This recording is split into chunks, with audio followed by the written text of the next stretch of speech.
Okay, so tadi kita dah tengok the link reaction that occurs in the matrix of mitochondria. Apakah proses selepas daripada link reaction? Akan ada what we call Krebs cycle. Pyruvate tadi dia will be further oxidized to produce a molecule yang akan menghasilkan NADH lah ataupun electron carrier. And this process juga berlaku di dalam in the matrix of mitochondria. Okay. Dan kalau kita tengok mitochondria, apa itu matrix of mitochondria is basically the mitochondria punya cytosol lah. But we don't call it cytosol, kita panggil dia matrix, which is cair di dalam mitochondria. Okay, and dia berada di dalam within the inner membrane ataupun yang kita panggil cristae of mitochondria lah, dia berlaku dekat dalam ni. Apa itu, before we go into more detail, kita ingat balik, okay, this adalah untuk Krebs cycle dia berlaku in the presence of oxygen ataupun what we call aerobic respiration. Kan? Dia adalah aerobic respiration sebab dia berlaku sejurus selepas link reaction occur in the presence of oxygen. Okay, dan dia akan menghasilkan lebih banyak NADH dan juga menghasilkan another electron carrier yang kita panggil FADH2, dan time ni juga carbon dioxide akan will be released and ATP juga akan dihasilkan through substrate level phosphorylation. Okay. Apa itu Krebs cycle? Series of chemical reactions in aerobic respiration that occurs following link reaction. Berlaku selepas link reaction. Maksudnya sekarang untuk this Krebs cycle dia akan berlaku bila this acetyl-CoA is completely degraded to carbon dioxide and water, dan dia akan release metabolic energy that is used to produce ATP. Itu adalah Krebs cycle. Dan untuk Krebs cycle juga dikenali sebagai tricarboxylic acid ataupun citric acid cycle kerana the first product akan menghasilkan citrate. Okay, citric acid juga dikenali sebagai citrate. Dan this occurs in the matrix of mitochondria, dan secara keseluruhan dia mempunyai 8 steps. Each is catalyzed by specific enzymes. Okay, ini adalah steps in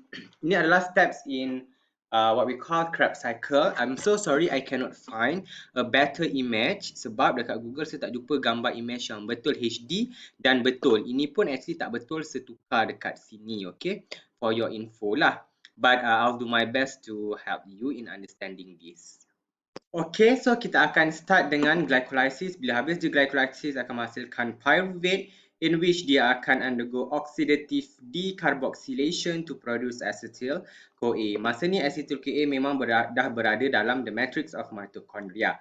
What happen is that, okay, acetyl-CoA, the first thing dia akan join dengan oxaloacetate. Awak boleh nampak acetyl-CoA ni, dia adalah 2 carbon. So dia akan join dengan oxaloacetate which is 4 carbon to produce a molecule with 6 carbon yang kita panggil citrate ataupun citric acid. That's why nama dia adalah tricarboxylic acid cycle ataupun citric acid cycle sebab the first product ialah citrate. Daripada citrate ni pula, okay, pada ketika ini during the formation of citrate, the acetyl-CoA will be released. Coenzyme A akan release, okay, menyebabkan become lah oxaloacetate tadi digabung dengan acetyl-CoA dia become citrate. Daripada sini, citrate is a molecule yang tidak ada function. Okay, dia kena isomerize one time, okay, di mana citrate akan rearrange and converted kepada isocitrate. Okay, dengan menggunakan using the addition and juga removal of water. Removal and addition of water cause rearrangement of citrate kepada isocitrate. Pada step ketiga, pada ketika ini akan ada the first process of oxidation and decarboxylation. Bila kata decarboxylation means that one molecule of carbon dioxide will be released from the isocitrate, and at the same time what happen is that isocitrate will be oxidized kepada alpha ketoglutarate which is 5 carbon. Betul lah, daripada 6 carbon become 5 carbon disebabkan 1 carbon is removed through the process of decarboxylation. Dan disebabkan adanya oxidation of isocitrate kepada alpha ketoglutarate, kalau ini proses oxidation, one molecule will be reduced sebab NAD+ ni dia akan reduce kepada NADH, dan NAD+ ni adalah oxidizing agent yang akan menyebabkan isocitrate to be oxidized kepada alpha ketoglutarate. That's why this process is known as oxidation and decarboxylation. Sebab adanya removal of one molecule of carbon dioxide and adanya oxidation of isocitrate kepada alpha ketoglutarate. Siapa yang cause this oxidation? NAD+. NAD+ adalah oxidizing agent which led as a result it itself is reduced kepada NADH. Okay? Untuk step yang keempat pula, alpha ketoglutarate akan undergo the second deoxidation and decarboxylation dan juga ada penambahan coenzyme A dekat this alpha ketoglutarate. First thing is that alpha ketoglutarate dia akan oxidized, decarboxylated and dia akan bind dengan coenzyme A to produce this molecule yang kita panggil succinyl-CoA. Bila disebabkan adanya decarboxylation, alpha ketoglutarate yang 5 karbon tadi now dia dah become 4 carbon molecule of succinyl-CoA dan disebabkan adanya decarboxylation akan juga ada oxidation. Bila alpha ketoglutarate is oxidized, apa yang berlaku? Another molecule akan reduced. Okay? This redox reaction occur simultaneously sebab NAD+ ni lah yang akan cause the alpha ketoglutarate to be oxidized kepada succinyl-CoA. As a result, NAD+ itself will be reduced kepada NADH. Dia yang akan terima elektron daripada alpha ketoglutarate ini tadi, causing itself to be reduced kepada NADH. That's why NADH ini adalah electron carrier. And during this process juga akan adalah proses decarboxylation in which alpha ketoglutarate dia akan release carbon dioxide and akan ada attachment of coenzyme A dekat the molecule to become this what we call succinyl-CoA. Okay. Step 4 ni dia memang banyak cerita. Ada 3 proses berlaku. Oxidation, and then akan ada decarboxylation dan juga this addition of coenzyme A. Dan in term of NAD+, NAD+ will be reduced kepada NADH. Dia akan undergo reduction. Okay. Next, what would happen kepada succinyl-CoA? Succinyl-CoA dia akan undergo the first substrate level phosphorylation. Succinyl-CoA first dia akan converted kepada succinate. Pada ketika ini coenzyme A dia akan will be removed. Okay, that's why dia daripada succinyl-CoA dia become succinate. At the same time, okay, this process akan release energy. The energy is used to convert GDP guanosine diphosphate kepada GTP. Okay. This GTP pula, phosphate dekat GTP tadi dia akan digunakan oleh ADP to form ATP. Ada 2 cerita yang berlaku dekat sini. GDP is used, the energy from conversion of succinyl-CoA kepada succinate is used to bind the GDP kepada GTP, and then GTP pula akan transfer dia punya phosphate group kepada ADP. Daripada adenosine diphosphate now become ATP. Okay, but this process is known as substrate level phosphorylation. Okay. Untuk step 6 pula, pada ketika ini succinate dia akan oxidize kepada fumarate. Because succinate is oxidized, siapa yang oxidizekan dia? This FAD merupakan oxidizing agent untuk succinate kepada fumarate. As a result, FAD will be reduced kepada FADH2. Dan ini merupakan electron carrier.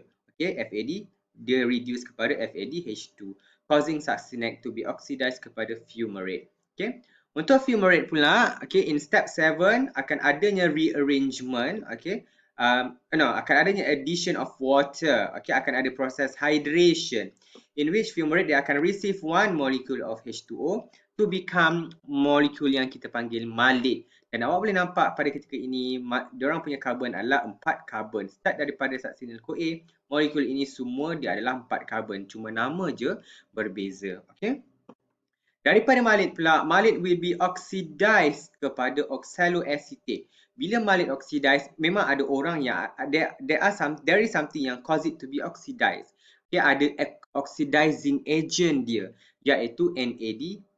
NAD+ dia akan cause malate to be oxidized kepada oxaloacetate, causing itself to be reduced kepada NADH. Okay, kalau dia reduced, dia adalah oxidizing agent. Kalau dia oxidized, dia adalah reducing agent.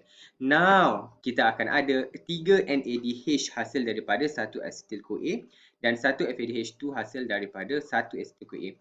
Now oxaloacetate pula akan ready to accept another acetyl-CoA lah for the Krebs cycle to occur again. So bila dah ada oxaloacetate, dia akan start balik dengan step 1, and this process will keep on happening lah selagi ada acetyl-CoA. Okay. Dan untuk Krebs cycle awak boleh nampak, okay, dekat step 5 ada proses substrate level phosphorylation. Succinyl-CoA is converted kepada succinate in which coenzyme A is removed, and pada ketika ini this is coupled kepada phosphorylation of GDP, daripada GDP kepada guanosine triphosphate, and then GTP tadi dia akan pass dia punya phosphate kepada adenosine diphosphate to produce this ATP. But since this process involve substrate, which is the succinyl-CoA, dia adalah substrate level phosphorylation. Okay. Untuk Krebs cycle, for one molecule of glucose, maksudnya ada 2 acetyl-CoA, maksudnya dia akan involve 2 kali pusing of Krebs cycle. Apa yang berlaku ialah kita akan produce 2 ATP via substrate level phosphorylation, dan kita juga akan menghasilkan 6 NADH plus H+, dan juga 2 FADH2. Dan disebabkan ada decarboxylation, maksudnya akan ada release 4 carbon dioxide will be released during the Krebs cycle. Especially kalau awak tengok, okay, kalau satu acetyl-CoA maksudnya ada satu ATP, 3 NADH, 1 FADH2 dan juga 2 carbon dioxide. Tetapi disebabkan acetyl-CoA ini datangnya daripada glukos, dan satu glukos akan menghasilkan 2 acetyl-CoA hasil daripada glycolysis and link reaction, maka akan menghasilkan 2 ATP via substrate level phosphorylation, 6 NADH, 2 FADH2 dan 4 carbon dioxide. Okey, itu adalah Krebs cycle, dan ini adalah gambar rajah yang lebih mudah untuk awak ingat. Okay, bila ada oxaloacetate, dia akan combine dengan acetyl-CoA which is 2 carbon to produce this what we call citrate ataupun citric acid molecule. Citrate tadi dia akan undergo isomerization to become isocitrate. Pada ketika ini akan berlaku the first oxidation dan juga decarboxylation, in which pada ketika ini isocitrate which is 6 carbon akan release satu molecule of carbon dioxide through the process of decarboxylation, causing itself to be oxidized kepada alpha ketoglutarate. Dan disebabkan adanya, kenapa dia boleh oxidize? Sebab adanya NAD+, which is its oxidizing agent, okay, menyebabkan NAD+ itu sendiri to be reduced kepada NADH. Alpha ketoglutarate means ada 5 carbon. Now berlaku the second oxidation and decarboxylation, release satu molecule of carbon dioxide, now dah become succinyl-CoA yang ada 4 carbon sahaja. Pada ketika ini alpha ketoglutarate akan oxidize, become succinyl-CoA. Sebab apa? NAD+ yang cause itself to be oxidized kepada succinyl-CoA, causing itself to be reduced kepada NADH, dan adanya addition of coenzyme A dekat sini. That's why dia jadi become succinyl-CoA. Kemudian akan ada di substrate level phosphorylation. Okay, succinyl-CoA become succinate, ATP will be produced. Succinate pula dia akan undergo oxidation lagi to become fumarate. FAD lah dia punya oxidizing agent, causing itself to be reduced kepada FADH2. Fumarate pula akan undergo hydration, addition of water to become malate. Malate pula akan undergo oxidation lagi sekali to become oxaloacetate. NAD+ dia punya oxidizing agent, causing itself to be reduced kepada NADH. Untuk satu molekul acetyl-CoA awak boleh nampak ada 1, 2, 3 NADH, 1 FADH2 dan 2 molekul carbon dioxide, dan 1 ATP yang dihasilkan daripada substrate level phosphorylation. Disebabkan kita ada 2 acetyl-CoA daripada satu molekul of glucose, kita akan ada 6 NADH, 2 FADH2, 4 carbon dioxide yang akan dirilis, dan 2 ATP hasil daripada substrate level phosphorylation. Itu adalah Krebs cycle. Kemudian apa yang berlaku dengan NADH, FADH2 semua ni? Semua ini akan ditransfer kepada oxidative phosphorylation ataupun electron transport change, in which kita akan tengok dekat in the next lecture lah. Kerana pada ketika ini ETC tadi yang akan menghasilkan lebih banyak ATP, and this occur dekat cristae, okay, ataupun the inner folds of mitochondria. Okay, kita akan tengok in the next lecture.